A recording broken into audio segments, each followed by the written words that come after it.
Ekspor akan sulit, import akan terhambat, lalu konsumen yang akan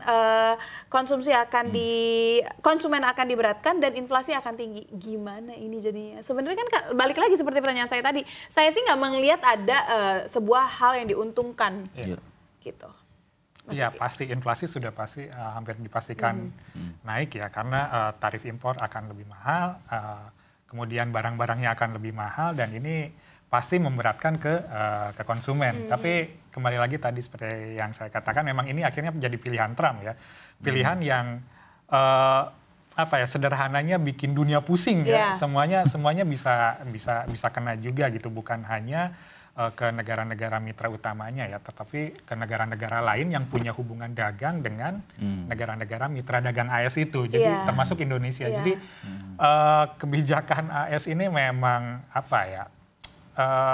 memang berdampak sangat besar sih, terutama pada inflasi, termasuk di AS sendiri ya. Ini tuh kayak main biliar.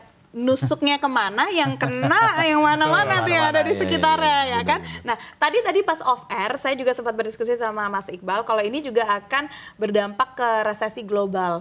Memang berdampak ke semua negara mitra gitu, tapi apakah sebesar itu dampaknya sampai ke resesi global? Ya, benar-benar nggak ada negara bisa melakukan something untuk itu? Ya, mungkin potensi ya, lebih karena potensi ya, potensi resesi. Kalau nggak salah beberapa analis juga udah sempat mention soal itu, karena biar bagaimanapun kan GDP US kan juga salah satu yang terbesar di dunia kan. Dan itu efeknya ya simpel aja kan, ketika ada penurunan pertumbuhan perekonomian di US, tentu juga negara-negara mitra dagangnya semuanya gitu, termasuk Indonesia juga bisa terkena dampak ya, walaupun nggak secara langsung gitu. Sebenarnya yang saya khawatirkan ya, misalkan nih nanti netizen berikutnya juga pasti ada yang komentar gitu, efek ke Indonesia seperti apa. Yang kita khawatirkan justru Trump itu langsung mengenakan tarif terhadap Indonesia gitu.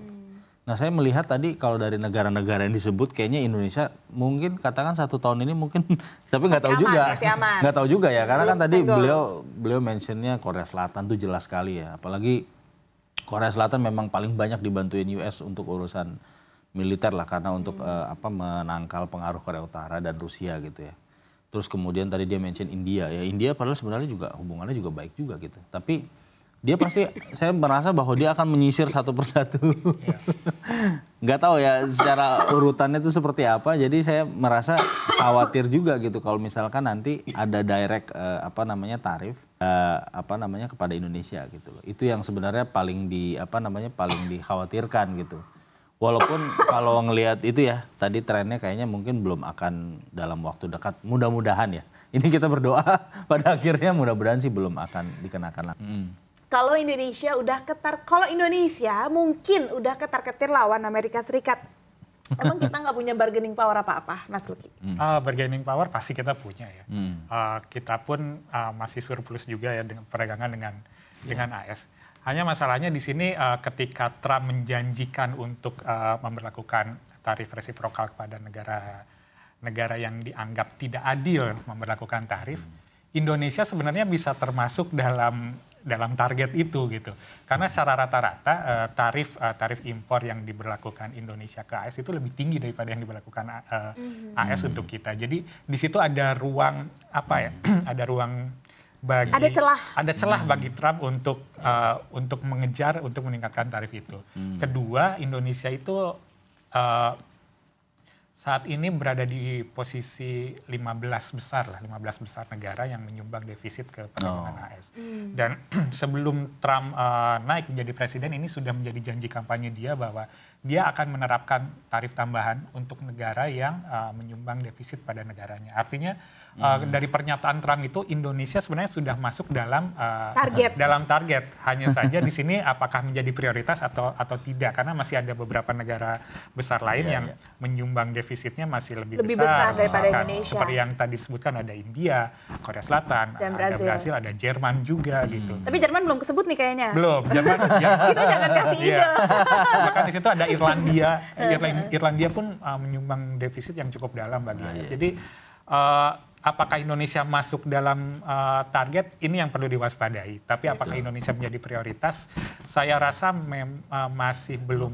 Masih jauh lah ya. Masih belum sih, karena masih ada beberapa negara lain yang lebih lebih dalam Bang Devi serta AS. Aku juga baca artikelnya hari ini, Mas Iqbal, kalau misalkan India sama Eropa saat ini sedang berkumpul nih, lagi menguatkan kedua belah negara melalui perdagangan mereka juga. Apa yang kira-kira lagi sedang mereka siapkan nih yang dalam gambaran Mas Iqbal? Ya tentu kan ketika misalkan nanti tarif balas dendam itu berlaku kan, ya India juga harus mencari pasar yang baru ya. Sebenarnya mungkin pasarnya udah ada ya selama ini ke Uni Eropa ya untuk beberapa produk ya. Bahkan produk India ke Indonesia kan juga misalkan banyak ya. Dia pasti akan mencari, sebenarnya dengan adanya aliansi BRICS itu sebenarnya kan bisa jadi posisi tawar juga kan buat negara-negara yang ini yang akhirnya misalkan terkena dampak tarif US untuk memperkuat di internal BRICS itu sendiri gitu sebenarnya. Jadi sebenarnya ujung-ujungnya mungkin nanti Trump juga akan mungkin dalam tanda kutip pusing ya.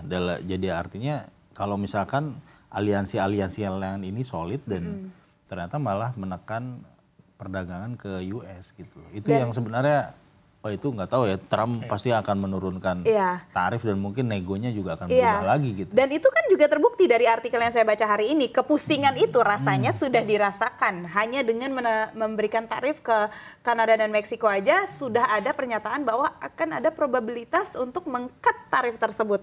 Tadi Mas Luki bilang kalau sepertinya ada negosiasi yang dibawa ke mejanya Donald Trump. Kira-kira nih, apa tawarannya, singkat saja? Kira-kira aja. Yang pertama pasti balasan keras dari Kanada dan Meksiko. Yang masing-masing sudah siap untuk menerapkan tarif balasan hingga 25% ya. Dan di sini Amerika sejatinya masih sangat bergantung pada dua negara itu ya untuk memasok bahan-bahan baku untuk industrinya. Termasuk misalkan bahan baku penting seperti nikel dari Kanada. Jadi menurut saya ini yang memang akhirnya menjadi daya tawar yang cukup besar bagi Meksiko dan Kanada untuk menegosiasikan lagi tarif baru yang bakal diterapkan.